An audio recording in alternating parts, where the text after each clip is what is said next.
Welcome to the Blogger Genius Podcast, brought to you by MiloTree.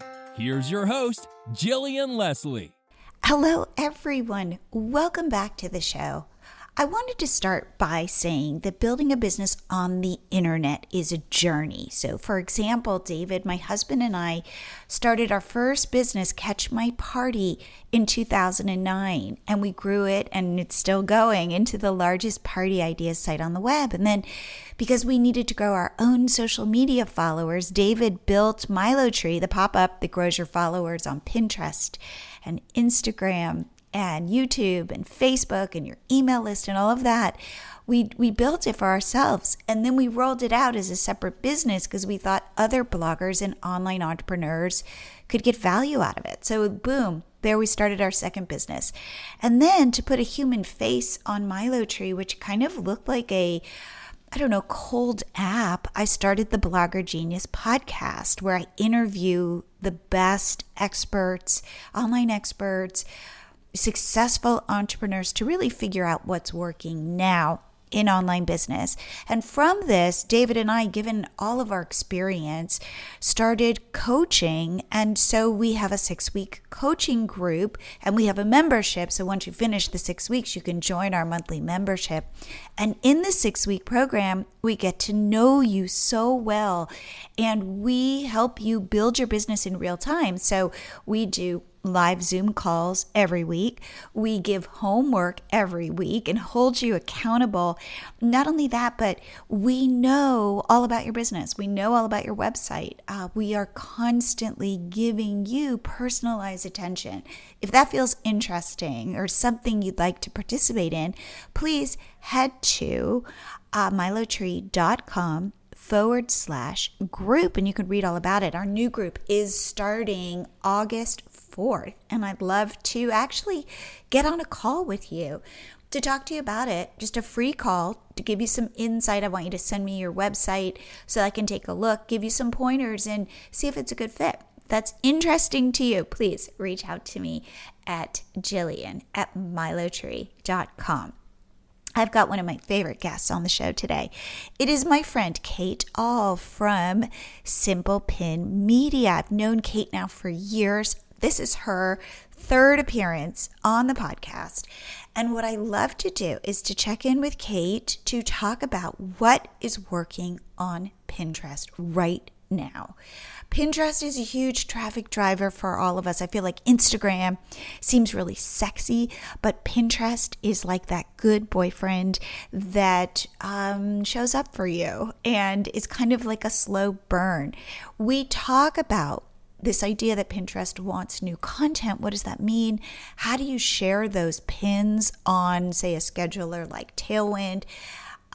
How to think about video on Pinterest. I know that Pinterest has really gotten behind it. What does that mean for you and your business? Also, we talk about story pins, which is a new thing on Pinterest. I think you will really like this episode. And if Pinterest matters to you, please listen to this. I think it is really powerful. So without further delay, here is my interview with Kate All. Kate, welcome back to the show. Thanks so much for having me. I'm glad to be back. So I think this is your third time on the podcast. Yeah, it is. And I want to say you've been on my podcast 3 times too, right? I think only 2. Okay, 2, but yes, still. Exactly. I need to have you back for a third. I would love to. So, okay. You are my go-to Pinterest expert. So I love checking in with you from time to time because I feel like you always have your finger on the pulse. So right now, what would you say is really working on Pinterest?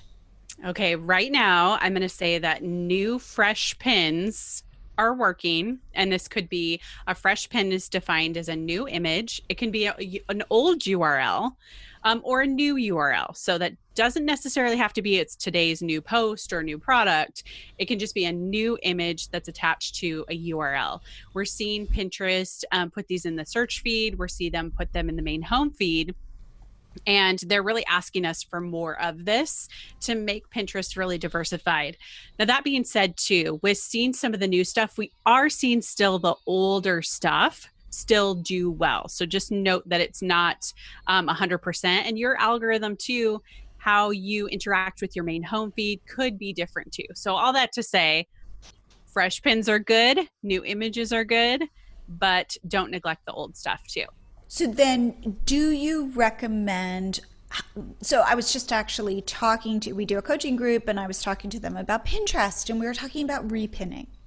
And how does repinning now, because repinning was a little bit like, I've got Pinterest covered because, yeah, I'm making every so often a new pin, but because I'm repinning, I'm keeping my Pinterest, like the Pinterest algorithm is happy with me and I'm kind of refreshing it.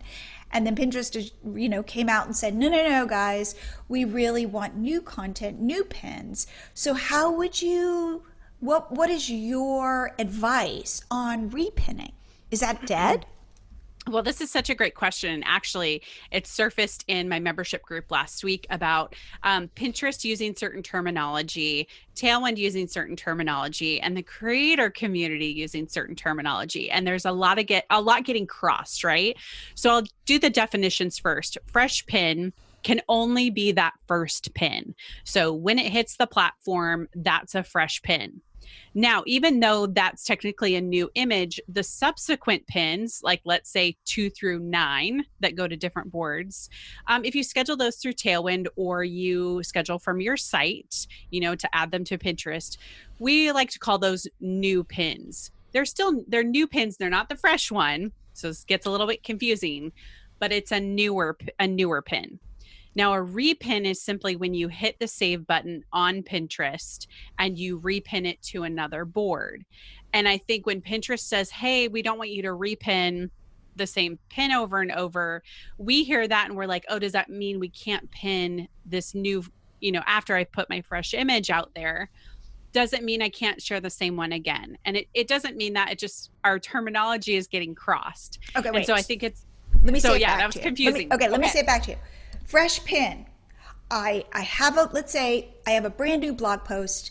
I make a brand new pin for that blog post. The first time I pin it into the first board, it's a fresh pin. Correct. I take that pin. It's new. I made it yesterday. I'm going to pin it into the second board that's relevant. That is now, you call that a new pin, not a fresh pin. Yep. It's a new pin to that board. To that board. Now, let's say I pinned a pin 3 months ago. It's been living on Pinterest. I go to that pin and I'm going to repin that pin. That's called a repin. Correct, especially if you use that save button within Pinterest. Within Pinterest. Okay, now what if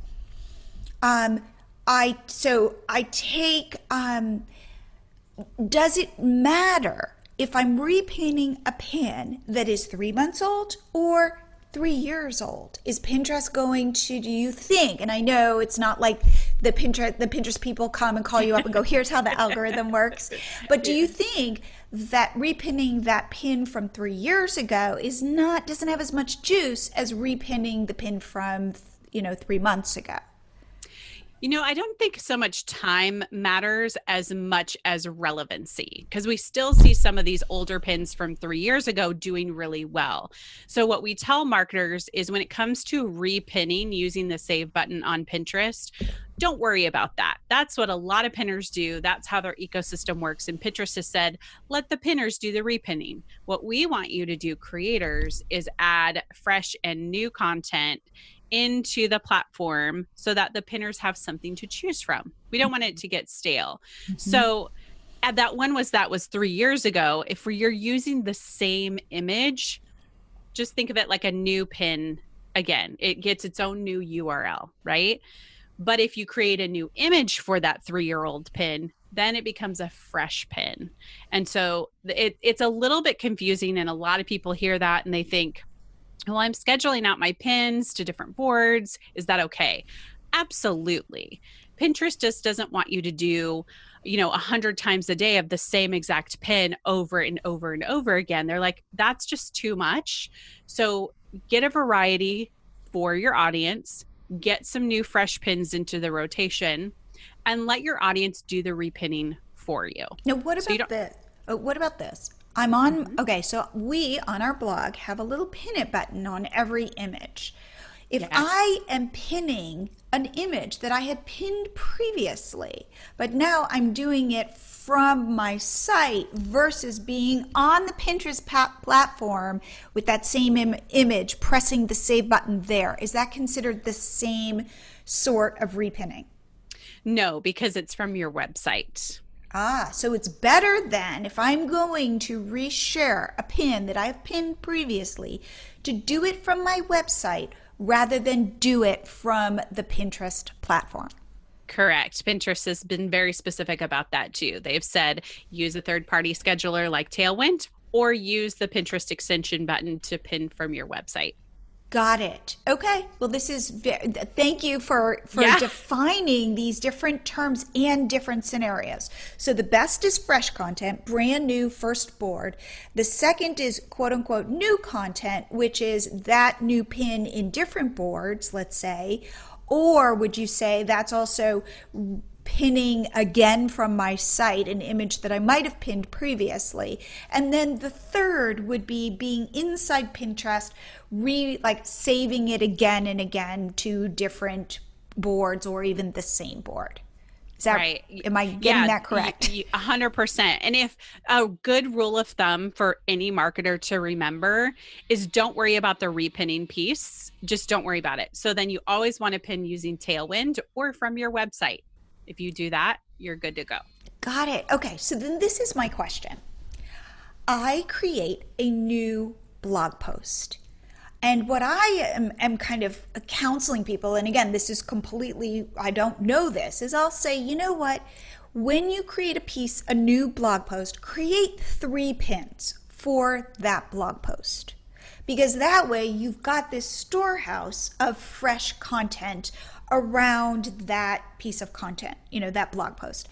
So I go into Tailwind and I pin the first image into, let's say 5 boards. I know that that first board I pin it to matters the most. I need to be incredibly intentional. So I'm not going to pin it into a board that's called My Blog Posts. I'm going to pin it into July 4th desserts. If I have a board like that, if it's my apple pie recipe, it's almost July 4th, I'm going to pin it into the July 4th board first. And then I'm going to pick, like, let's say I have a pie board. I'm going to potentially wait a couple days, let's say, or would you recommend a longer period of time to repin it into the next board? Like if I'm going to pin this one pin into 5 boards, what is your thought about that? We have a variety of ways that we do it for both clients and even myself. I spread mine about 5 to 7 days apart, so I have a longer bandwidth for it.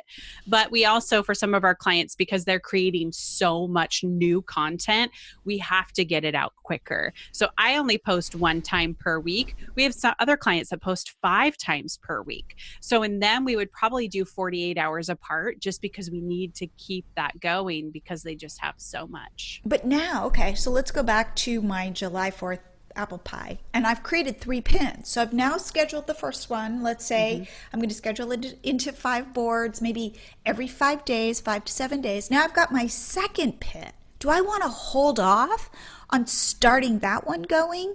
Or like when do I want to introduce the second pin that's going to link back to this new blog post? Because there is this thing of recency. Recency matters for Google and recency matters for Pinterest, meaning new content, you want to kind of get the juice. Get the juice going. So what do you recommend? I've got the second pin for this blog post. When would you kind of start that one going? I think it also depends on like you have this first one that's out there and let's say you are doing it 48 hours apart. You can do the other one in between, like do one that's 48 hours and then 24 hours after that. So you can have this stagger.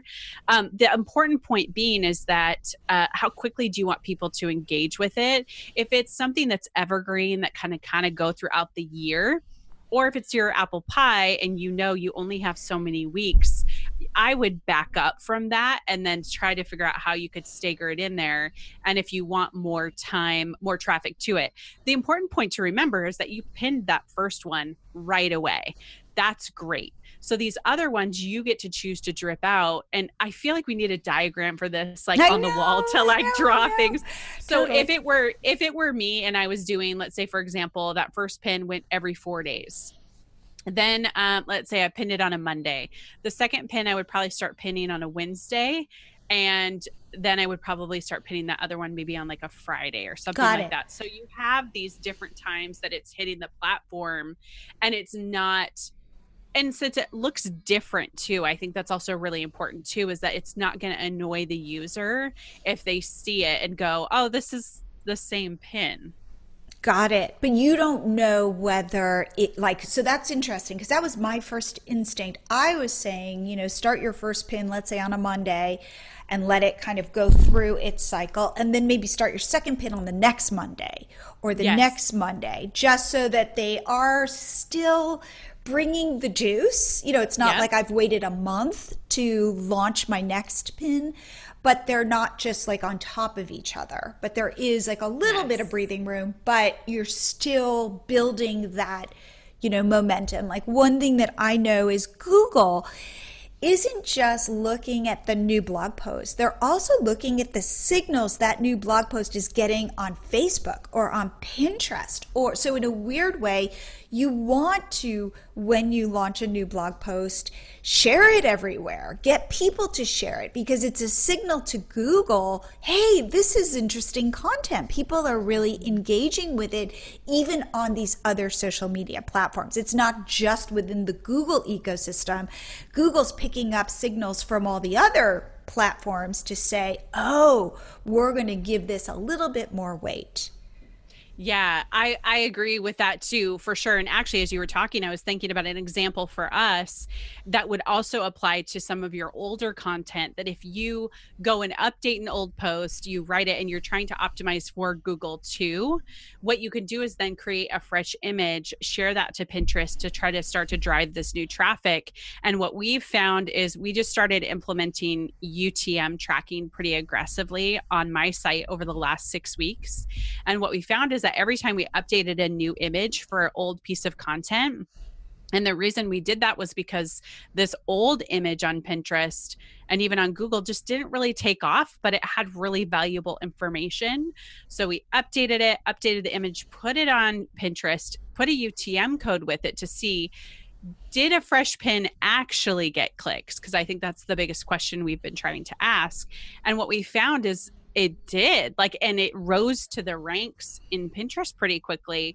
And it also helped us boost our Google ranking. So that further illustrates that this new image, fresh image strategy is actually working for old content too. Now, the caution we tell people is that it's very easy to update an image, easier than it is to write a blog post for Google, right? Because there's so much time. You have to have a balancing act between new and old. So don't just suddenly go back and go, I'm going to create all fresh images for this old stuff. You still have to have some new content. So try to find the balance of the two. Absolutely. Now, would you explain what a UTM code is and why that's valuable? Yes. So I'm going to say first disclaimer. My team has been asking me to install them for probably a year and a half, and they've sent me every Loom video under the sun, and I refuse to watch it. And so finally they just went around me and said, well, if Kate's not going to do it, we're just going to go into her Google Analytics and set them up all herself or themselves. So what I know of them, adding that disclaimer, is that it's a snippet of code that you would add to the end that you use in the UTM creator with Google Analytics. So that allows you to say Pinterest _image pin A or something like that. So we can see that. So then in Google Analytics, I can click on that in my campaigns and see how many clicks did it actually get. And then did they buy a product from us? Where did they go on our site? It's essentially this little snippet of code that tracks the movement. Right. So it's a tracking code, so you can track a specific piece of content and then watch what people do based on this. So it gives you more granular information. So it's not just, well, this blog post is doing well. It's like, well, where did they come from to get into this blog post? And so that's like the beauty. I mean, again, I'm with you, which is we don't really use them, even though I know that they're really valuable. So I totally get it, but I wish like you've inspired me to kind of start setting some up, and they're not that hard to do. You just have to do them individually. They are not that hard at all. You do have to do them individually. We have a spreadsheet, but the information we've learned about the type of images that get clicks, and that's really what we're looking for. What image actually stops people from scrolling and gets them to click? That's been so valuable to my image team to go, oh, this is working. Let's create more images like this so we can really optimize it. It takes the emotional gut decision making out of it and puts it back in the data driven decision making, and to see where people go too. I mean, we spend all this time on creating a post, creating an image, building our email list.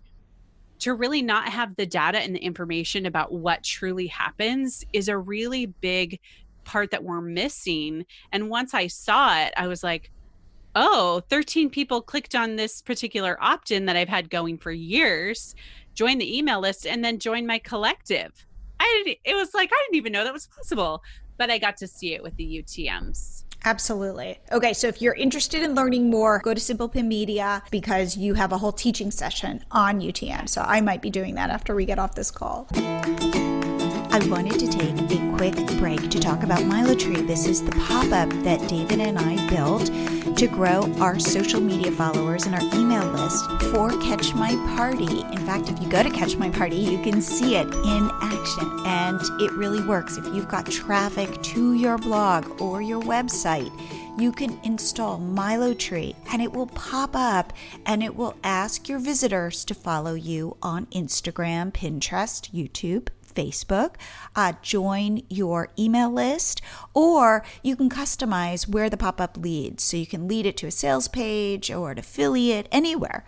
Now, it is highly optimized.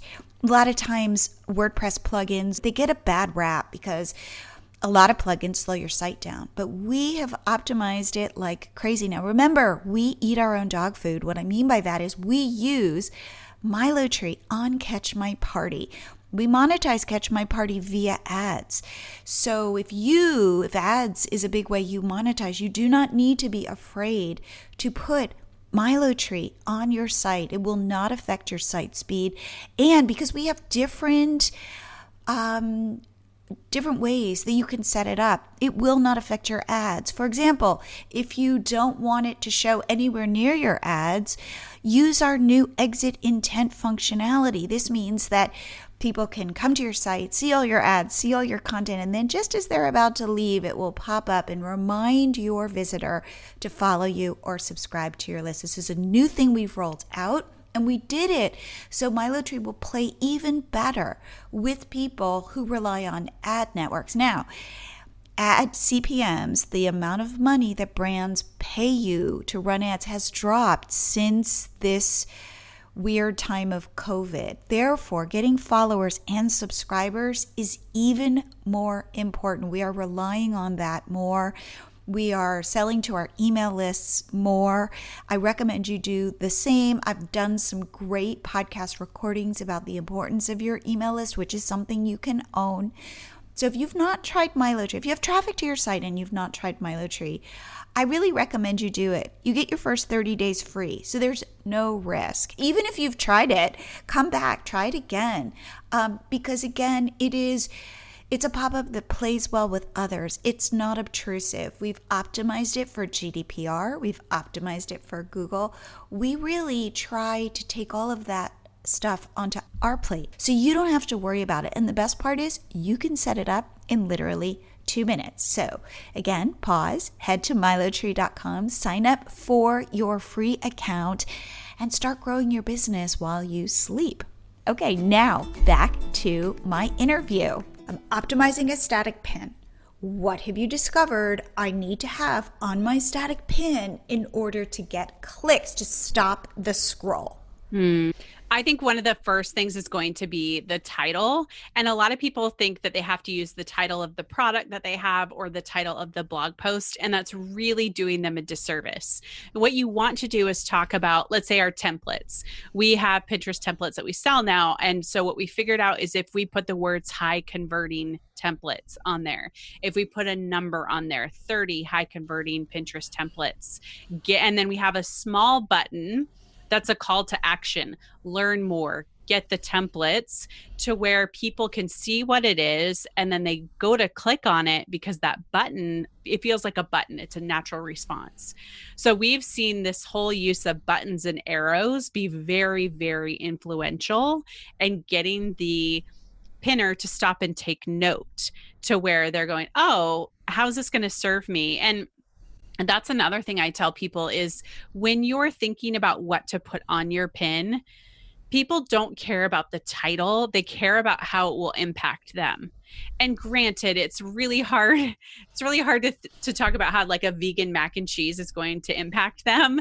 But I think that's a really important distinction, is that I could look at a picture of mac and cheese and I would have no way of knowing it's vegan or gluten-free. So you have to use text to define what it is that I'm looking at. If it's something where it's like a service-based, you need to talk about how that service will impact them. If it's product-based, show the different views of the particular product. And last, which this is a very interesting discovery for us just recently through both our students and some other people, is that if you're in the home design space, your images probably won't do well with text. They need something that doesn't have text. Oh, wait, explain. Stop. Go back. So say that again. Okay, so we realized that when people who are searching for home stuff, they particularly want something that is just a view of the room because they want to see it all. Oh, okay. Text hides that. Interesting. Okay. But would you put a button on it? What we've found so far is that just nothing on it works best, because people, when they're searching for like kitchen cabinets or design of their living room, the text really blocks them and inhibits them. Whereas if they see everything all at once, they're much more likely to click to learn more. So that's been the biggest discovery, is in design, in the layout, in home decor. If it's not DIY, don't put text on it. You can definitely do a roundup if you want, or something that talks about like 15 of the best drawer pulls. They're much more inclined to click on that than sometimes they want to see the kitchen cabinet. They want to see the drawer pull in action. They don't want your words. They just want your images. That is so interesting. So you've seen it in any other spaces where you've seen don't put text? No, just that one. Even travel we see needs text. Most every other space besides this home design piece is that pinners, and I even know for myself specifically, I'm in the middle of a kitchen remodel. It's almost like I want to move the text out of the way, like, let me see the whole kitchen. And what's hard too is that when you go to click on some of these, there's not a lot of explanation on the site, or maybe it's just an image, or it's a roundup, or you just want to see the whole thing, and sometimes the text blocks it. So yeah, it's just something to play around with if you're in the home decor space. What I love about that is these hard and fast rules don't always apply, and therefore test, because you do not know where, when all of a sudden you go, well, but I've been told I need text.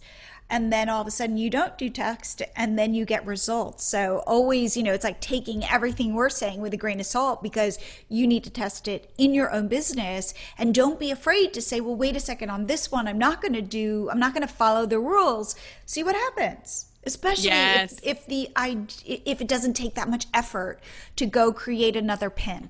or to just pin that image. So we at Catch My Party pin a lot. We get content, people upload photos, and some we put text on, and others we just pin directly. And do you know that a lot of those pins drive a lot of traffic to us? So don't be, if you have a naked photo, test it, pin it. Yeah. And use your UTM code. And exactly. And then you can really see how well that works for you. So again, the thing that we've just started to do, which we had never really done, call to action on our pins. Like, why are recipe bloggers not putting a call to action? Why does it say the best apple pie? Or, why doesn't it say click to get the recipe or click now or something? So definitely, we kind of go into these trances when we're, say, scrolling on social media, especially on our phones. And weirdly, if you tell me what to do, like click, I might be more inclined to click. 100%. We need that call to action. So don't be afraid to, like, if you're selling something, of course you'd think, well, I need a buy button. But think about adding calls to action or arrows, as you were saying, or something to give people a way to actively interact with this pin rather than just like scroll by it and go, oh, it's pretty, and then move on, Yes. So I think, okay, so let's talk about video, because I have heard so much about video. I've heard Pinterest is really giving it preferential treatment. If you go do a search on Pinterest, you're going to see a video probably come up in, like if you're doing it on desktop, the top left-hand first pin will probably be video. I've heard though that it's hard. It's great for getting your pins out in front of people, but it's harder to get people to click on those video pins to actually drive traffic. So and video takes longer to create. So what is your thoughts about video? Yeah, I think one of the great things is you have to remember that the video on Pinterest needs to be very short, very poppy, very catchy. And I think it can work really well. You don't have to use sound. You can play with that. There's a lot of great programs out there that make it easier for you. In fact, I was just doing a call with Jeff C., who he does a lot of great video experimentation, and looking at some of the apps that he was creating, even Instagram stories with, and then kind of merging that into iMovie or any other editing program to just condense it into this short snippet that gets people to click. So I think what we see with food is we see very tasty style videos like we did on Facebook for a long time. And people might click, they might not, they might just be entertained by it. We've seen some in the craft and DIY space. People will click on that because it takes more instruction. You need more of that.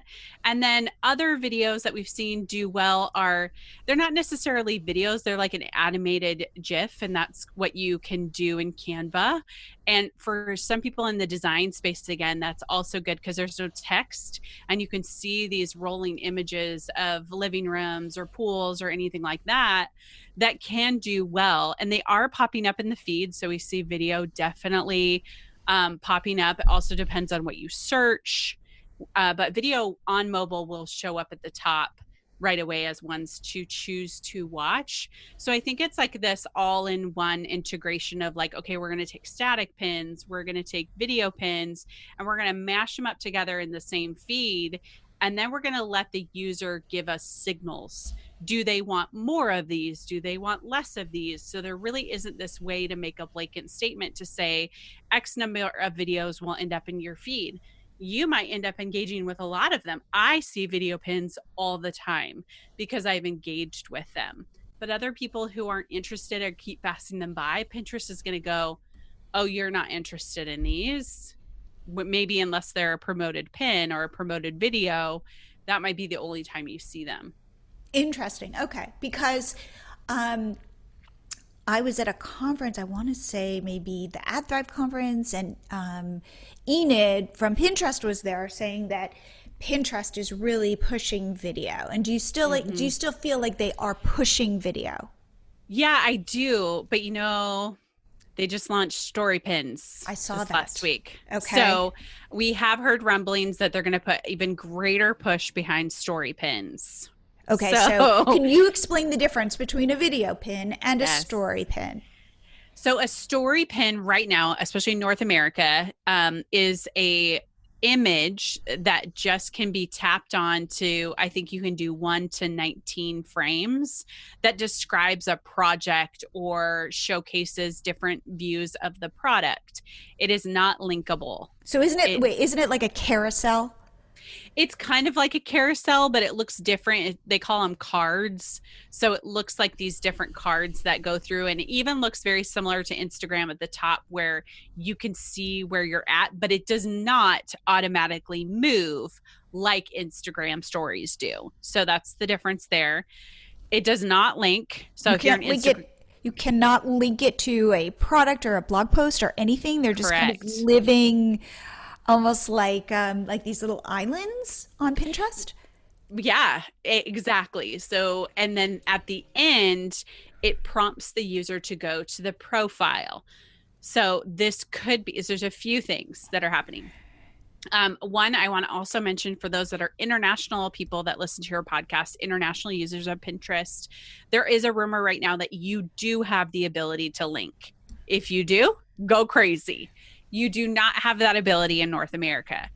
So unless you are a very subset product, they said they don't know if they'll always make sure they're not linkable.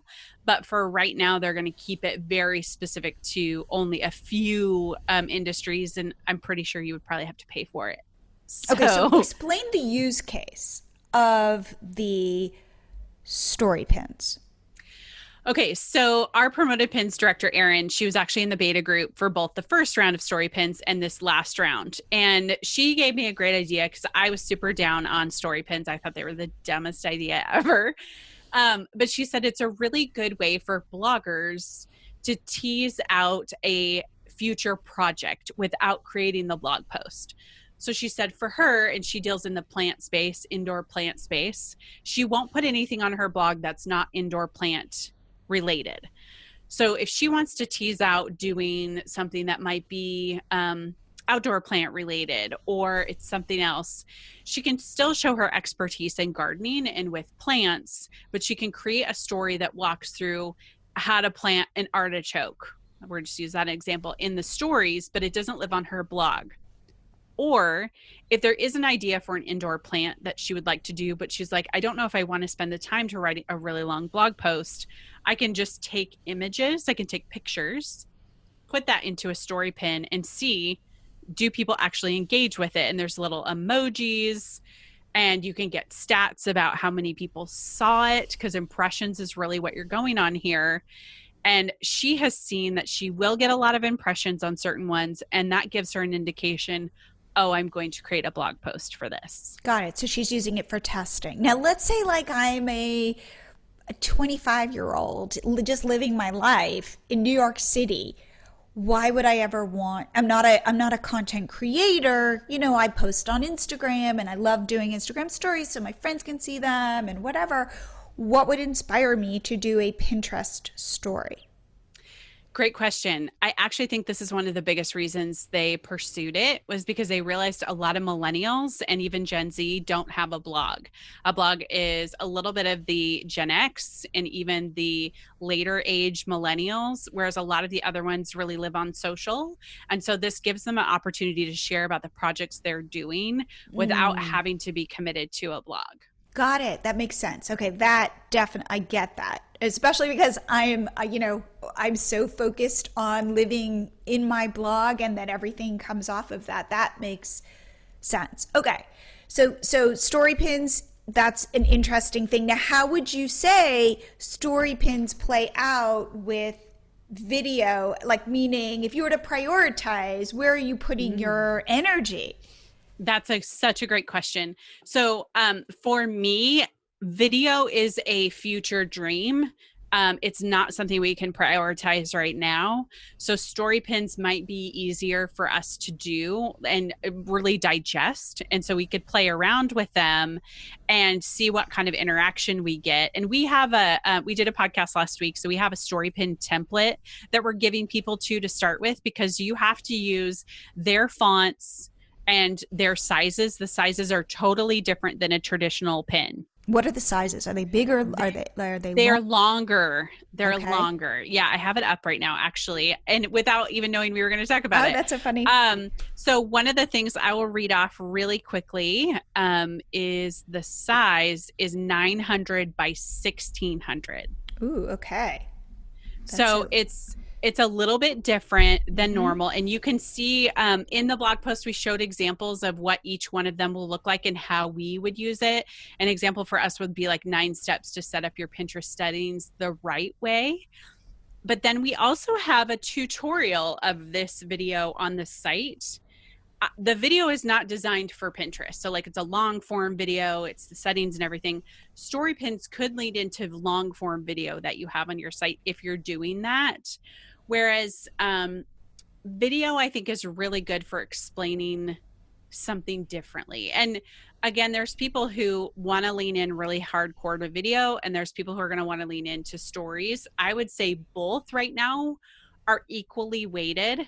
You just need to decide where your time can be spent and where you feel like you get a quick hit, like a quick win, I guess, would be Absolutely. best. Absolutely. And I would say the idea that stories right now can't link anywhere Yes. puts them in like a very specific bucket. I mean, really, for us content creators, I do think we look at Pinterest as a way to drive traffic. And if that is your number one priority, and you're not a millennial or even like a Gen Z who just really wants to kind of share the cool stuff you're up to in your life, you might want to wait until you can get that link click, so that again, they're not living as like little islands in your Pinterest account, but that somehow there is that next step of like take an action and go somewhere. And I think it's interesting too that Pinterest is kind of saying in this, stay on our ecosystem, stay in our ecosystem. Don't, we think of when you think of Instagram, and Instagram has been very specific about not making it as easy to link off the platform. You need to have 10,000 followers to get swipe up. And yes, you can kind of do it with some products and things, but really, you've got your one little link. And in that respect, one thing, when we teach is Instagram is not the platform for driving traffic. Pinterest is the platform for driving traffic. But now it's kind of interesting that Pinterest is testing out this idea of like, hey guys, don't leave Pinterest. Come, stay in our world and go explore a bunch of stuff. So that's a really interesting pivot for them, or experiment. And they've tried it before with communities. That was something that came out, which was very much modeled after Facebook groups. It died a quick death. And I think one of the things that we have to be looking for is, as marketers, there's tools that we can run into and use, but we have to wait for the pinner to actually use them. So we have to wait for their signals. We cannot go out in front of them. So even friends that I messaged the other day, I was like, hey, do you guys see story pins now? Because they're in my feed. And they're like, nope. And, they didn't even notice the Today tab, which is another thing that Pinterest has just added, especially during this quarantine time. There's just things that pinners. Wait, what is the Today? I don't know what it is. What is the Today tab? I didn't notice it. So the Today tab is right at the top, and it's basically 5 categories or topics, right? With at least 30 pins in each topic, and they rotate through every single day. And it's a way to get recent information to the pinners. We don't know how they're pulling in content here, so we don't know if it's always new, but the topics change every single day. And they say, okay, come back again tomorrow. Oh, interesting. Okay. Again, I don't know if pinners are actually using it or seeing it or even paying attention to it. So I think then this is a really interesting lesson, which is Pinterest is just like us in many ways. They put stuff out there, they test it, they see if people interact with it, if it's like something that engages the audience, that works with their audience, because they don't know. And then all of a sudden they go, is this something we should go deeper into, or should we pull up and move in a different direction? I mean, Facebook is constantly putting out different apps. You know, they will see TikTok is doing well, and then they come out with their new version, the Facebook version of TikTok, or the Facebook version of Slack, or the Facebook version of who knows what, to see if they can get traction. And if it doesn't work, it doesn't work. But they're constantly trying new things. And I think Pinterest is known for doing this, and is known for kind of going back and forth. You know, whether it be hashtags, you know, yes hashtags, no hashtags, yes hashtags, or affiliate links, yay, no, yay. And just that the platform is always changing. Always. You know, and that they are throwing stuff out there that all of a sudden, like communities where we're like, oh my God, this is the new thing. And then to be like, nope, it didn't really stick. It wasn't really the right kind of thing. So always take what we're talking about, not with a grain of salt, but with a recognition that you should try it and see, but to not put all of your eggs in that basket, because who knows what's going to happen. Mm-hmm. Yes. So I think that Pinterest is a perfect example of the, put it out there, see how people respond, and then make decisions accordingly, which again is something that you and I talk about all the time for our businesses. Yeah. So now let's talk about promoted pins and what your feeling is, as if I were to want to advertise, say, remember, I tell this all the time, running promoted pins to get traffic doesn't typically makes sense, because you will always be upside down. You'll always be spending more. You know, it's like running an ad to make money via ads on your blog. Not a smart way. But if I have a product to sell, what is your thought about using promoted pins? Like, where are you seeing it be very successful? I love promoted pins, but we always tell the clients that we work with, and we have a super rigorous process to be able to qualify them for ads, is to say, running ads or running, promoted pins will not fix a broken conversion system, a funnel. You can't get people to buy if it's not easy. So to your point, don't run ads to pay for ads on your site just to get traffic. If you have a product though, or you have a conversion that you want to get, promoted pins are great because you could target the people, but you have to know that they're going to convert. And so we love promoted pins for our clients who already have a great conversion system. They just want to amplify it. Got it. So as you're saying, it has to be working without putting money into it, so that if you put money, it's like putting some rocket fuel behind it, rather than, wow, this whole thing doesn't work, but if I throw money at it, somehow it's magically going to work. Like, it still won't work. And I would say, like, we are running promoted pins for MiloTree and having success with that. But it is a lot of trial and error, because you don't at the top know what's going to work, and you have to give it time, and you have to, again, be experimenting to go, does this work? Does this work? Is it this image or this, what is it? And then when you start to find traction, it's like going deeper and deeper and deeper, so it's, again, it's not a no-brainer. It's not a no-brainer. And I think you have to be really smart and strategic about when and why you use ads. I think it just has to fit perfectly, and you have to know why you're going to do it, and you have to be prepared. I hate drawing this correlation, but it is a little bit like gambling. Like, you have to be willing to lose the $20 you're going to put on that table. Totally. Oh my God. Absolutely. And it's like you have to be willing to spend money to learn. Yes. And the platform has to learn. So it's like you kind of have to kiss like $500 goodbye, Yes. knowing that it's like kind of like buying a course, you know, you're hoping that that course pays off with the knowledge, but that's like money spent. So it's the same thing. Like you're not going to put your $5 in and all of a sudden see $10 in return. No, It's if like you did, everybody would be doing it. Exactly. And so totally. So be willing to know that you're going to lose in the beginning, and you kind of have to have a stomach for that. There have been too many times where we have tried promoted pins, and I have not had the stomach for seeing money going out of my bank account and not giving me back return. And this is really the first time where we are starting to really learn and we're starting to really see success.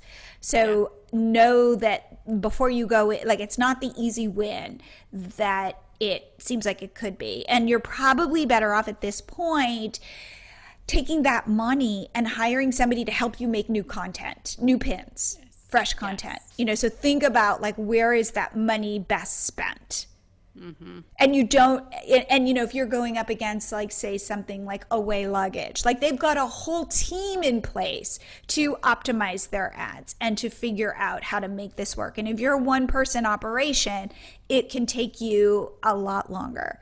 So think about where you can get the most bang for your buck in terms of that spend. In terms of budgeting. Okay, so in terms of the whole kind of weird world we're living in, where have you seen people having success on Pinterest? Like one thing I would say is food right now, because we're all at home and we're all cooking. But are there any other situations where you're like, wow, those people are real? Like I know that engagement on Pinterest is up right now. So where would you say the verticals are or the people are that are really finding success today? I would say that it's a very much a different season. People are searching for things they wouldn't traditionally search for during this time. So thinking about plans, you know, travel's taken a hit, obviously, but now it's picking back up. Weddings have taken a hit and now it's picking back up. So what would normally be a traditional height for somebody has been a low, but garden, like backyard design, home design. I think we also have to remember that like people are still spending money. They're just reallocating their budget. So while they're not going on vacation, they're like, I'm going to be home. I know in our area, you can't find a trampoline to save your life because people are like, I'm going to invest in outdoors, or, you know, I'm going to invest in gardening this year because I'm home. And so any type of at-home activity that may not have gotten a lot of exposure before is now getting exposure. And I think it's really important to know where your people are at and think about what part of the world they're in, what part of the country they're in. Because, you know, you and I were talking, Texas and Oregon are very different right now, where we have not even entered phase 1 and you're in like phase 3. And so our lives and what people are doing and searching in different parts of the country are just different. So you have to really look at, you know, for us, we've just seen it all over the map. What we thought would do well is not doing well. It's a very, very odd time of searches, and people are searching for things they wouldn't normally search for because they've got time. Absolutely. Like you can't buy, at least up until like 2 or 3 weeks ago, you can't buy dumbbells because they're sold out. Like go to Amazon because everybody is doing home workouts. Who would have thought?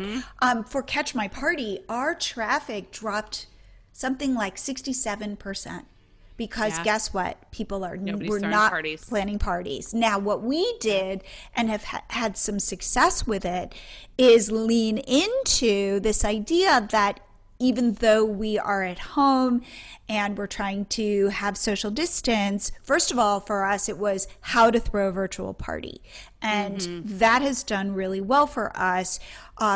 Just even like we give away Zoom birthday backgrounds. Oh, yeah. So that you could have like a happy birthday sign behind your 3-year-old with like superhero, the superhero themed, just so that people can have like a themed party on Zoom. And now we've come out with posts of how do you do a safe in-person party, like throw it outdoors, and how do you think about food, and how do you think about party activities, keeping everybody safe. And maybe a great party favor is a mask, and that way you give them out and everybody can wear a mask at your party, and they can be themed masks, who knows. But it's like, how do you pivot? Like when it first happened, it was devastating for us, because not only did our traffic fall off a cliff, but also CPMs, which is how much you make for ads on your site, fell off a cliff. So we got hit in 2 ways. So the pandemic has not been terrific for us in terms of our, one of our businesses. So therefore we're like, okay, quick, what could we do to serve our audience? How can we kind of not seem insensitive? Like, hey guys, check out this great birthday party where, we're showing photos of people like all close to like 50 people. Yes. It seems really and people weird. First think like, what? Yeah, it seems super weird. So, we're like, we can do that as a way to say, remember when, or stay safe, but here's just some pretty eye candy. But then how can we actually serve our audience by saying, look, it's part of who we are to come together and celebrate. And milestones are important, and we want to make sure you can still mark those important times, but how do you do it safely? And that's where we've been able to take what's going on in the world and lean into it rather than trying to fight it or getting in my bed and crying, which, believe me, happened. You know what I mean? Oh, yes. I do. So that's where, what we've been able to do. And we're slowly, like you were saying, certain things are coming back. Our traffic is slowly, we're still not there, but at least we're seeing movement in the right direction. And again, our goal is to keep people safe, but also to, you were saying it, like that feeling of like, we just need to kind of have some normalcy in our lives. Yeah. So how do we do that? So anyway, that's definitely, so what I would recommend is, again, lean into this time if it's possible for you. So if you're doing, let's say, travel, maybe there's a way to talk about, hey, when things open up, how to travel, or virtual travel, your favorite places to, who knows. But are there ways to talk to people today about travel, even if we're not traveling? Yeah. Yeah, it's hard to think it through, but I think once you do think about what the pivot is going to be, you realize you can really help people. Absolutely. Absolutely like that. All right. Well, Kate, how can people reach out to you, learn more about you? You're selling so many cool things right now. So how can people up their Pinterest game? They with can. Your help. Yeah, perfect. So we have a lot of different pathways. I would say simplepinmedia.com has a lot of free, a lot of paid, and then we can do it for you too as well. So that's really the hub. And then you can just start listening to the podcast, which is the Simple Pin podcast. And once you get started, just reach out to us and ask for help. We have a free Facebook group too as well. So there's a lot of great resources that people can take advantage of. And you are truly my go-to Pinterest expert. And you have been. And I feel like, and by the way, I asked you back because somebody in my group said, would you get Kate on your podcast? And I'm like, oh my God, I haven't talked to you in so long. So I'm so grateful that you have come back on the show. Anytime. And I just want to say too, it was 4 years ago that we met amidst me having the flu, and you shared with me MiloTree. And I think at the time I had 3,000 followers, and I just hit 40,000 followers on Pinterest. Oh my God, that is so terrific. I wanted to tell you that. Oh my God, that is such great news. And can we say that Pinterest followers do matter, because your followers see your content first. And if they interact with your pins, it signals to the algorithm to show those pins to more and more people. So it is an important signal in their algorithm. I actually talked to Enid about that. Oh, good. That, to say, how do followers fit in this whole ecosystem? So definitely, yes, MiloTree will grow your followers. So that's awesome. Oh, well, Kate, thank you so much for coming back on the show. Yeah, you're so welcome. Thanks for having me. I love having Kate on the show because I always feel like then my Pinterest strategy or what I need to know about Pinterest is up to date. Hopefully, you can take a lot of her suggestions into your own business. If you have not tried video pins on Pinterest, I recommend you try them out, see if you can get them to work for your business. I think that when Pinterest comes out and says they are excited about something like video, we all need to pay attention. If you want to continue this conversation, and I hope you do, please head to Facebook and join my Facebook group. It's called the MiloTree Mastermind Group. I'm in there all the time, and it's filled with like-minded entrepreneurs and bloggers, all trying to grow our businesses and support each other. So again, head to Facebook, search for the MiloTree Mastermind Group, and I would love to welcome you into that community. And I will see you here again next week.